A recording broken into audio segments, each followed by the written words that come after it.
자, 이제 간밤에 그럼 특징주들의 흐름은 어땠는지 좀 보도록 하겠습니다. 잠시만요. 네. 아유, 옆에다 갖다 놔야 되겠습니다. 네 종목 오늘 준비를 해왔는데요. 아메리칸 에어라인스 간밤에 9.7% 급등을 했습니다. 4분기 실적 전망치를 상향 조정했기 때문인데요. 실적 발표는 오는 26일 날 발표할 예정인데 아메리칸 에어라인스 이 사명에서도 알다시피 항공기업이죠. 항공사. 자, 일단 매출, 4분기 매출은 당초에는 전년 대비 약 11에서 13% 증가할 것으로 얘들이 가이던스를 제시를 했었는데요. 아니야. 우리 보니까 17% 정도 증가했을 것 같아. 라고 이야기를 했습니다. 이 증가율은 2019년 이후 최대폭이거든요.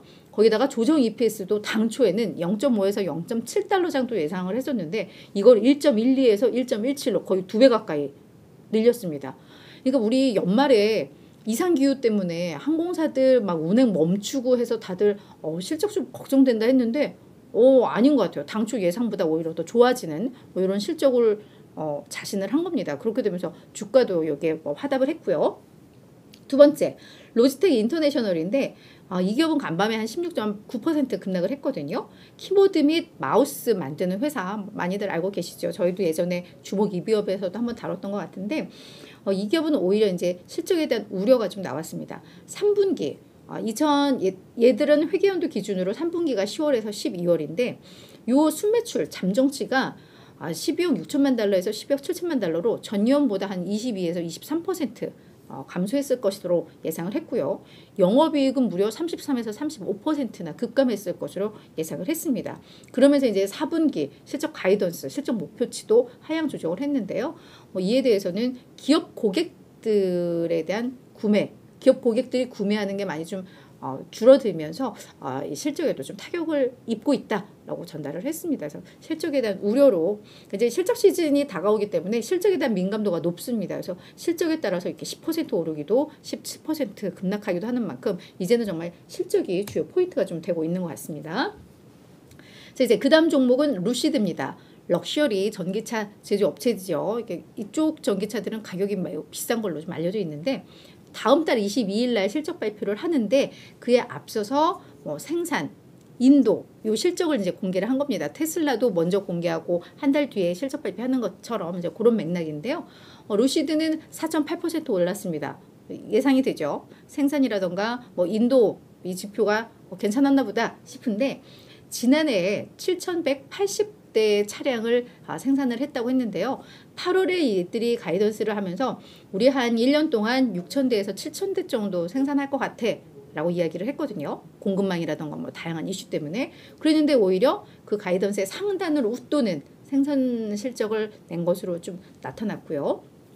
4분기만 보더라도 3,500대 정도를 생산을 한 것으로 집계가 됐습니다. 이게 전기와 비교하면 3분기와 비교하면 53% 급증을 했고 이게 분기 최대 규모이니까 좀 어려웠지만 작년에 어려웠지만 4분기부터 확실히 좀 개선되는 게 나오고요. 이렇게 되면서 월가에서는 좀 반갑게 이걸 해석을 한 것 같습니다.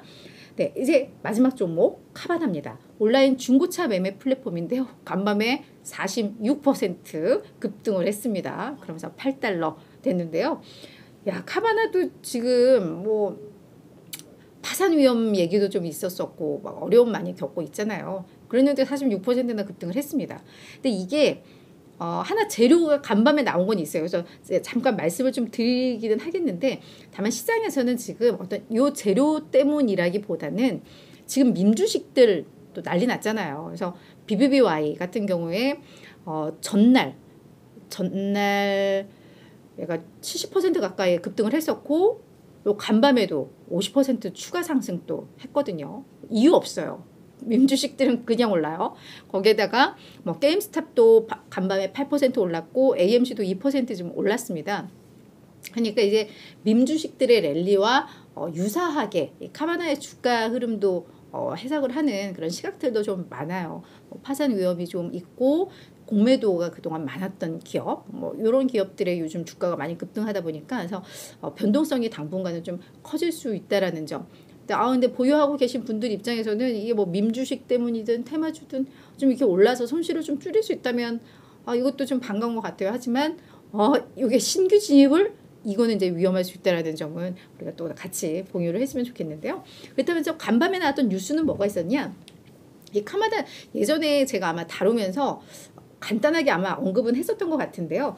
카바나가 뭐 노스캐롤라이나, 미시간, 플로리다, 일리노이 주 등 몇 개 주에서 뭐 행정 제재라던가 경고 조치를 좀 받고 있는 게 있었습니다. 이게 차량 등록이라던가 소유권 이전 문제에 있어서 약간 문제가 좀 있으면서 사실 중고차를 샀으면 뭐 일주일 안에 빨리 이게 등록이 되고 소유권 이전이 돼야 되는데 거기에서 약간 조금 제대로 얘들이 처리를 못하면서 소유권 이전하고 차량 등록하는데 뭐 4개월에서 6개월까지 걸리기도 하고 이러면서 이제 소비자들의 불만이 많아지고 뭐 민원 접수되고 뭐 소송 걸고 요랬던 이슈가 있다고 말씀을 드렸었잖아요. 그와 관련해서 미시간주에서도 작년 10월에 자동차 판매 면허 정지 조치를 했거든요. 이 카바나에. 근데 이 미시간주와 이제 합의했다는 소식이 이제 간밤에 전해진 겁니다. 일단 카바나에서 그래 우리가 미시간주의 자동차 법규를 위반한 것 같아. 인정해라고 했고 이에 따라서 미시간주가 $10,000의 벌금을 부과를 했습니다.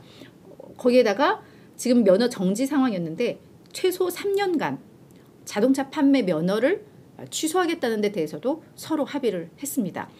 근데 여기서 이건 악재잖아 라고 해석을 해볼 수가 있잖아요. 근데 이 면허 취소가 왜 우리 카바나 하면은 이 자판기 타워로 유명하잖아요. 차들이 이렇게 쫙 자판기처럼 되어 있어갖고 코인 넣으면은 이렇게 뭐 인도 받을 수 있는 이게 취소가 된 거고 다만 미시간주의 주민이 온라인을 통해서 주문을 하면 그 차량은 배송이 가능하게끔 이렇게 정리를 한 것 같아요. 그러니까 오히려 그렇게 되면 어차피 얘들이 온라인 중고차 매매 플랫폼이기 때문에 큰 타격이 없다라는 계산이 좀 깔린 거죠. 그래서 요게 하나의 재료가 됐긴 했었는데 앞서 말씀드렸듯이 지금 민주식의 랠리와 좀 묶어서 생각하는 그런 평가들도 있다라는 점 참고하시기를 바랍니다.